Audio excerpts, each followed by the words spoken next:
ನಾಳೆ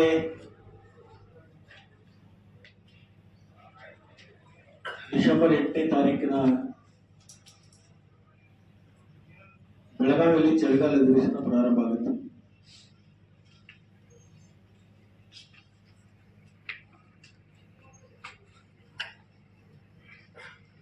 ಚಳಿಗಾಲ ಅಧಿವೇಶನದಲ್ಲಿ ಇತ್ತೀಚಿನ ತೀರ್ಮಾನದಲ್ಲಿ ನಾವು ನೋಡ್ತಕ್ಕಂಥದ್ದು ಬೆಳಗಾವಿ ಅಧಿವೇಶನ ಅಂತಂದ್ರೆ ಒಂದು ಪ್ರತಿಭಟನೆಗೆ ಮೀಸಲಾಗಿರ್ತಕ್ಕಂಥದ್ದು ಇವತ್ತು ನಾವು ಅನೇಕ ತೀರ್ಮಾನದಲ್ಲಿ ನಾವು ಕಾಣ್ತಾ ಇದ್ದೀವಿ.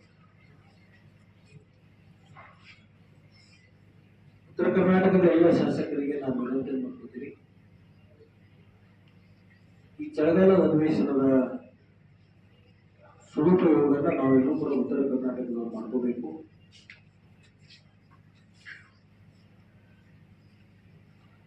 ಉತ್ತರ ಕರ್ನಾಟಕದಲ್ಲಿ 2 ಜ್ವಲಂತ ಸಮಸ್ಯೆಗಳು ಪ್ರತಿ ವರ್ಷ ನಮ್ಮ ಮುಂದೆ ಬಂದಿದೆ. ಅದು ಕಬ್ಬು ಬೆಳೆಗಾರರ ಹೋರಾಟ. ಅದಕ್ಕೆ ಮಾನ್ಯ ಮುಖ್ಯಮಂತ್ರಿಗಳ ಅಧ್ಯಕ್ಷತೆಯಲ್ಲಿ ಅದೊಂದು ಹೋರಾಟಕ್ಕೆ ಸ್ಪಂದನೆ ಮಾಡಿ ಕಬ್ಬು ಬೆಳೆಗಾರರ ಸಮಸ್ಯೆಯನ್ನ ಇತ್ಯರ್ಥ ಆಗಿರ್ತಕ್ಕಂಥದ್ದು. ಈ ಒಂದು ತೀರ್ಮಾನದಲ್ಲಿ ಕಬ್ಬು ಹೋರಾಟದ ಚಳವಳಿ ಆಗೋದಿಲ್ಲ ಅಂತಕ್ಕಂಥ ಒಂದು ವಿಶ್ವಾಸ ಇದೆ.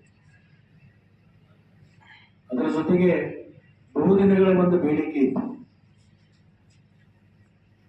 ಕೃಷ್ಣಾ ಮೇಲ್ದಂಡೆ ಯೋಜನೆ ಹಂತ 3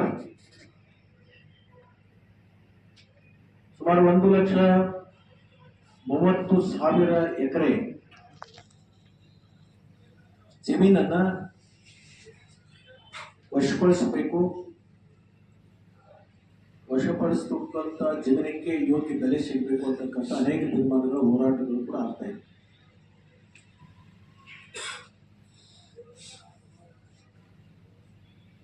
ಈಗಾಗಲೇ ನಮ್ಮ ಆಲಮಟ್ಟಿ ಡ್ಯಾಮ್ 519 ಮೀಟರ್ ನೀರನ್ನು ನಾವು ನಿಲ್ಲಿಸ್ತಾ ಇದ್ದೀವಿ.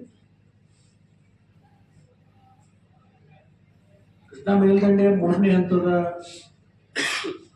524 ಅದನ್ನೇನು ಎತ್ತರಿಸಬೇಕು ಅಂತಕ್ಕಂಥ ಒಂದು ಅನೇಕ ದಿನಗಳಿಂದ ನಮ್ಮ ಮುಂದೆ ಒಂದು ಸಮಸ್ಯೆ ಆಗಬಹುದು.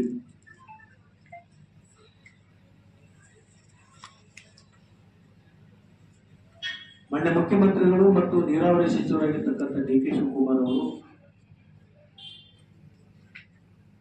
ಈ ಕೃಷ್ಣಾ ಮೇಲ್ದಂಡೆ ಮುಳುಗಡೆ ಆಗಿರ್ತಕ್ಕಂಥ ಸಂತ್ರಸ್ತರ ಒಂದು ಬೇಡಿಕೆ ಅನುಸಾರ